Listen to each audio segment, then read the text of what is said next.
बिस्मिल्लाहिर्रहमानिर्रहीम। अस्सलाम वालेकुम स्टूडेंट्स। 9th क्लास आपके बायोलॉजी के चैप्टर नंबर 8 का लेक्चर नंबर 10 है आज। और आज आपका टॉपिक है बेटा फेरिंक्स, ठीक है, और एसोफेगस। ये दो टॉपिक हैं आपके, एक फेरिंक्स और एक एसोफेगस। फेरिंक्स जो है इसे हम थ्रॉट बोलते हैं, गला, ठीक है। और ये वो रास्ता होता है, ये वो जगह होती है जहाँ से पानी भी गुजरता है, हवा भी गुजरती है और खुराक भी गुजरती है। तो ये मुश्तरक रास्ता है खुराक का और हवा का। एसोफेगस कहते हैं खुराक की नाली को। तो इन दोनों को हमने पढ़ना है। और फेरिंक्स में स्वालोइंग का अमल होता है, ठीक है। जैसे कि हम खुराक को निगलते हैं, खुराक ओरल कैविटी से कहाँ चली जाती है, फेरिंक्स में चली जाती है। और उसके बाद एसोफेगस में खास किस्म की मूवमेंट स्टार्ट हो जाती है इंटेस्टाइन की। उन मूवमेंट्स को पेरिस्टालसिस कहते हैं। तो हम फेरिंक्स और एसोफेगस के बारे में सीखेंगे, और दो जो प्रोसेस हैं स्वालोइंग और पेरिस्टालसिस, उनके बारे में भी आज हम इस लेक्चर में सीखेंगे। So during swallowing bolus is pushed to the back of the mouth by the tongue. निगलने के अमल के दौरान जो खुराक का टुकड़ा होता है उसे बोलस कहते हैं। वो जो बोलस है, जुबान उसे मुंह के पीछे भेज देती है। आपने कहा था कि ग्राइंडिंग के दौरान, मैस्टिकेशन के दौरान, च्यूइंग के दौरान, लुब्रिकेशन के दौरान और उसके बाद पार्शियल डाइजेशन के दौरान, इन तीन कामों के बाद जो खुराक का टुकड़ा होता है वो छोटा बन जाता है, गोल बन जाता है, स्फेरिकल बन जाता है, उसको आप बोलस कहते हो। सो निगलने के अमल के दौरान जो जुबान होती है वो बोलस को मुंह के पीछे क्या करती है, पुश कर देती है, धकेल देती है। यानी कि आप खुराक निगल रहे हो तो आपकी जुबान बोलस को मुंह के पीछे भेज देती है।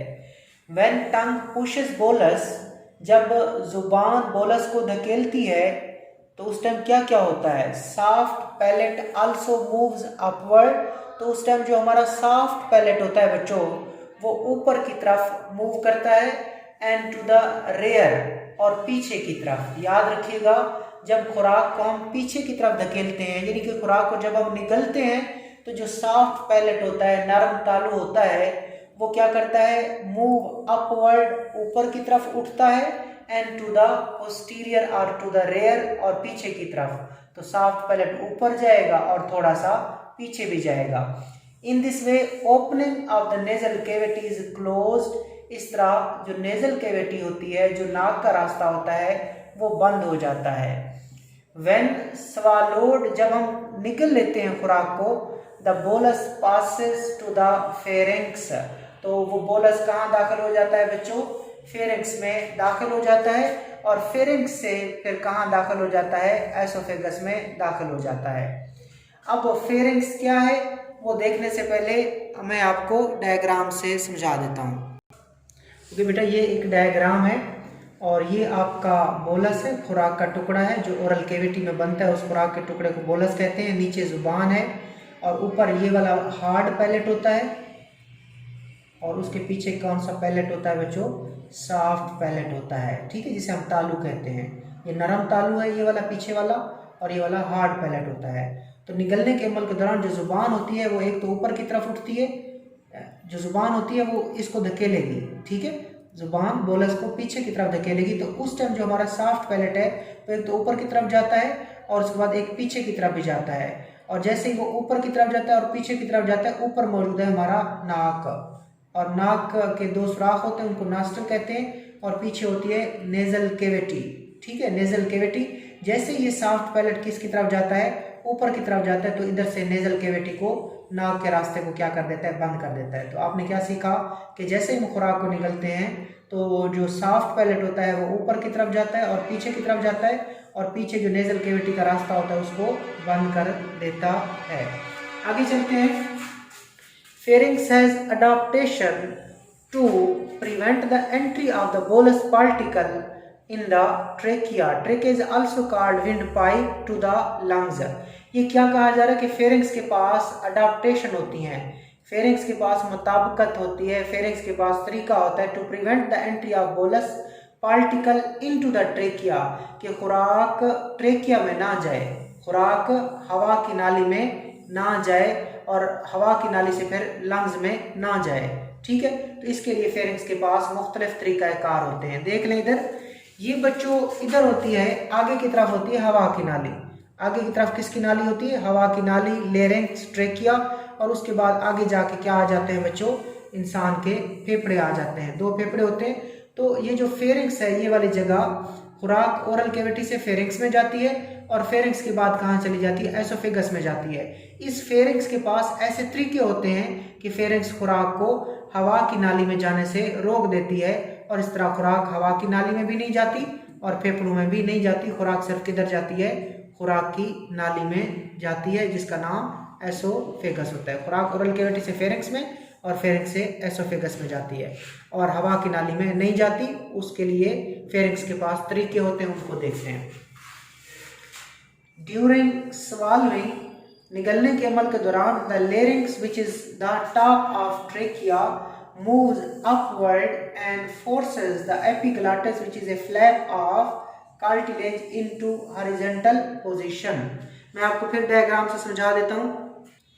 सो बेटा आपने क्या देखा, मैं डायग्राम आपको दिखाता हूँ, पहले एक बार दोबारा देख लें कि फेरिंग्स हैज अडाप्टेशन, फेरिंग्स के पास मुताबिकतें होती हैं, तरीके होते हैं, to prevent the entry of bolus particle into the trachea, which is also called windpipe to the lungs। के फेरिंग्स के पास मुख्तलिफ अडाप्टेशन होती हैं, मुख्तलिफ तरीके होते हैं, जिनके जरिए वो क्या करती है? बोलस के टुकड़ों को ट्रेकिया में जाने से रोकती है, यानी कि हवा के रास्ते में जाने से रोकती है, फेफड़ों में जाने से रोकती है।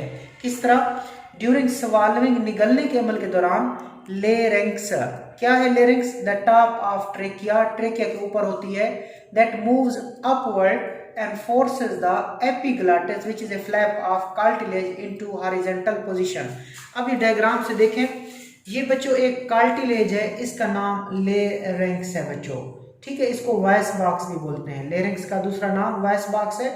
ठीक है, इससे हमारी आवाज निकलती है, वॉइस बॉक्स।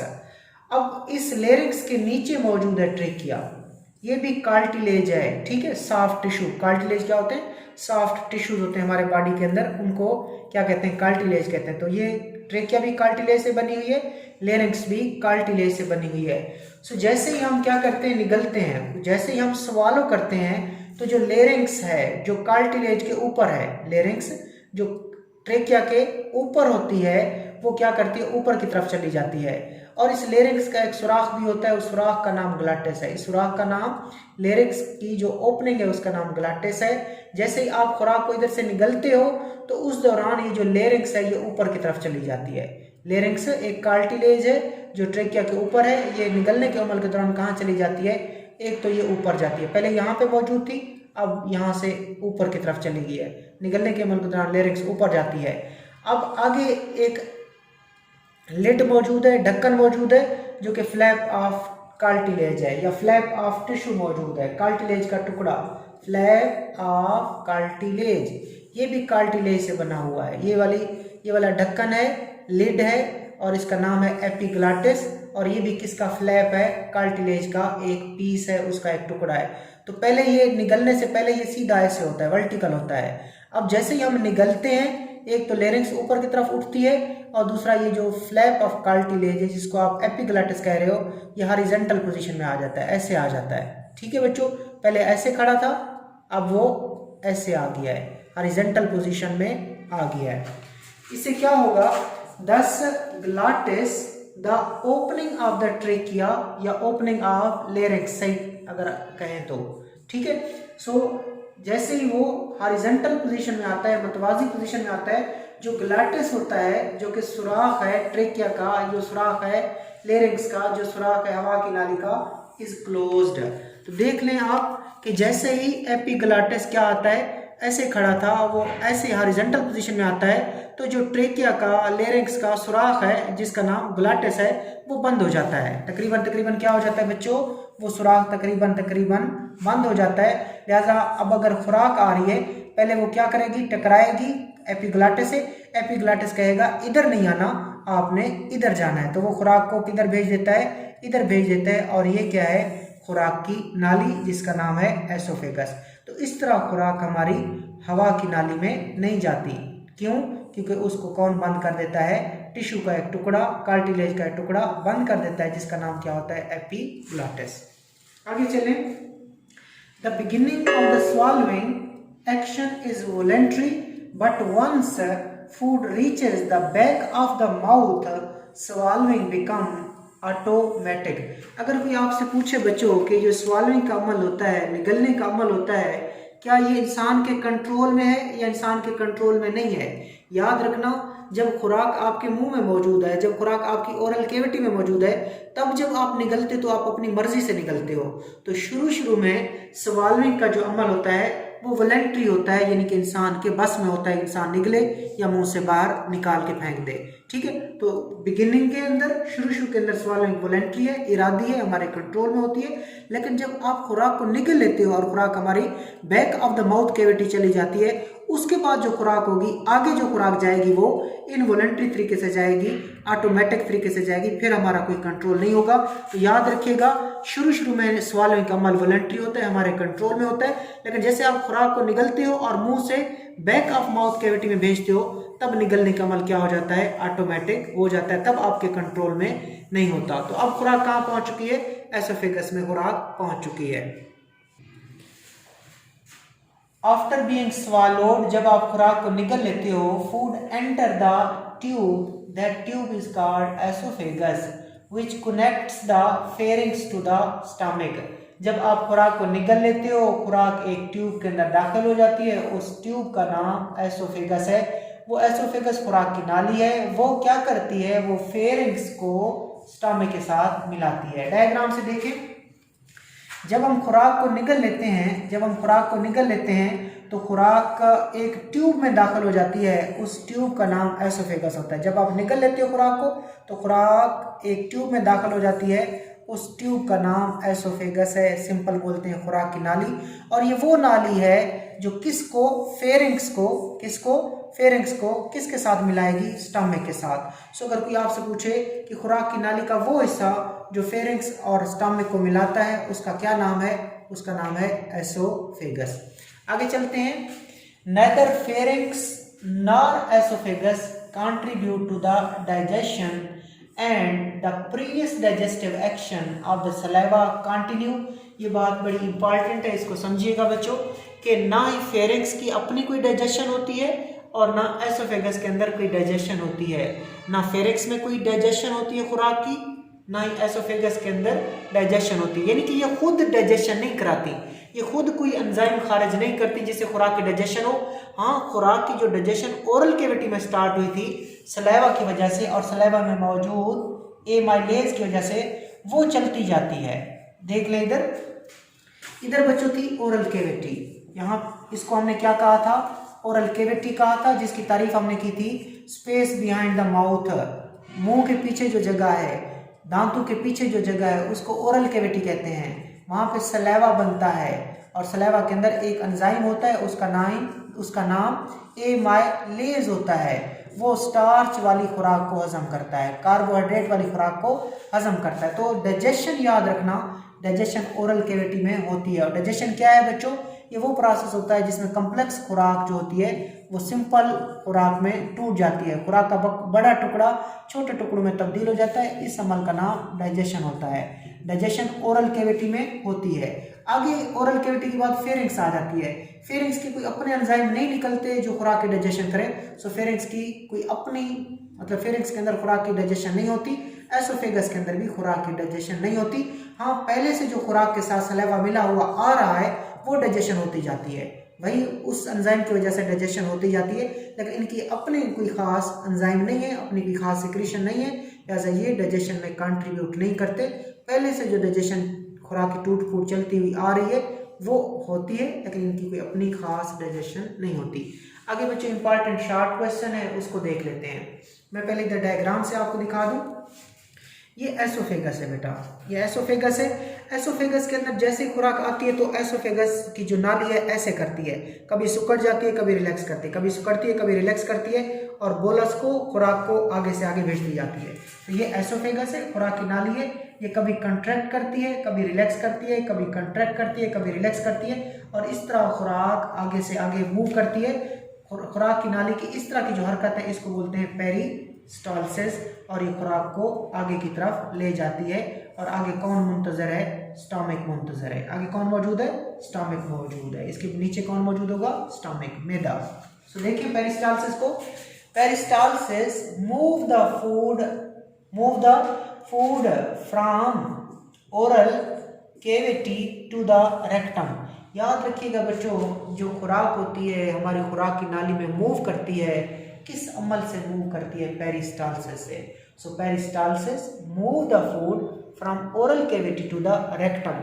ये जो रेक्टम है ना बच्चों, ये लार्ज इंटेस्टाइन का हिस्सा है। मैं इधर दिखा देता हूँ, ये एसोफेगस है, ये स्टमक है बच्चों, ये स्मॉल इंटेस्टाइन शुरू हो रही है, और स्मॉल इंटेस्टाइन के बाद लार्ज इंटेस्टाइन शुरू हो जाती है, और लार्ज इंटेस्टाइन के मुख्तलिफ हिस्से होते हैं। ये वाला हिस्सा सीकम कहलाता है, ये वाला हिस्सा कोलन कहलाता है, ये सीकम, ये कोलोन कहलाता है, और एंड पे जाके कौन सा हिस्सा होता है बच्चों? रेक्टम, रेक्टम, और एंड पे क्या होती है? एनस। ठीक हो गया। तो ये आपने देखा, यहाँ पे खुराक होती है, और फिर ये जो हमारी एलिमेंट्री कैनाल है, खुराक की नाली ऐसे ऐसे करती है, स्टमक भी ऐसे करता है, स्मॉल इंटेस्टाइन भी ऐसे करती है, और खुराक मूव करती है एसोफेगस से लेकर कहाँ तक? रेक्टम तक। किस मूवमेंट से वो मूव करती है? उस मूवमेंट को, उस प्रोसेस को पेरिस्टालसिस कहते हैं। सो पेरिस्टालसिस क्या है? Move the food from oral cavity to the rectum. Peristalsis वो हरकत होती हैं जो खुराक को ओरल कैविटी से कहाँ तक ले जाती हैं? रेक्टम तक ले जाती हैं। तारीफ क्या है? पेरिस्टालसिस इज डिफाइंड एज, यहाँ से तारीफ शुरू हो रही है, wave of contraction and relaxation in the smooth muscle of the alimentary canal valves. ठीक है, तो तारीफ क्या है? Wave of contraction and relaxation in the smooth muscle of alimentary canal. बच्चों आपको पता होना चाहिए, मसल का जो काम होता है कंट्रैक्शन होता है और रिलैक्स करना होता है, और उसे वो मूव करते हैं, वो चीज़ों को मूव कराते भी हैं। और मसल हमारे जिस्म में तीन तरह के होते हैं, एक स्केलेटल मसल्स होते हैं जो हड्डियों के साथ जुड़े होते हैं, एक दिल के मसल होते हैं उनको कार्डिक मसल कहते हैं, और एक खुराक की नाली में होते हैं, हवा की नाली में होते हैं, ठीक है, ब्लड वेसल्स में होते हैं, ग्लैंड्स में होते हैं, उनका नाम स्मूथ मसल होता है। तो ये खुराक की नाली है, तो यहाँ पे कौन से मसल हैं? स्मूथ मसल हैं, और मसल का काम कंट्रैक्ट करना, रिलैक्स करना, चीज़ों को मूव कराना। सो तारीफ क्या है पेरिस्टालसिस की? Wave of contraction and relaxation in the smooth muscle of the alimentary canal वाल। के यहाँ पे एक क्या करते हैं? मसल एक दफ़ा कंट्रैक्ट करते हैं फिर रिलैक्स करते हैं। सो उस कंट्रैक्शन की और रिलैक्सेशन की एक वेव चल पड़ती है जो खुराक को आगे से आगे मूव कराती है। इस मूवमेंट को, इनकी कंट्रैक्शन रिलैक्सेशन को हम क्या बोलते हैं? पेरिस्टालसिस बोलते हैं, जिससे खुराक ओरल कैविटी से रेक्टम में चली जाती है। आगे बच्चों आपका एमसीक्यूज है। इन एडल्ट ह्यूमन के एक बालिग इंसान के अंदर oesophagus is about 25 centimetre long. कि एक बालिग इंसान के अंदर जो एसोफेगस है, ये वाली एसोफेगस, इसकी कितनी लंबाई होती है? इस एसोफेगस की कितनी लंबाई होती है? 25 सेंटीमीटर होती है बालिग इंसान में। तो एक बालिग इंसान में एसोफेगस की लंबाई 25 सेंटीमीटर है। ये बच्चों आज आपका टॉपिक था, फेरिंक्स एंड एसोफेगस। यहाँ पे स्वाल्विंग और पेरिस्टालसिस के अमाल होते हैं। अल्लाह हाफिज़।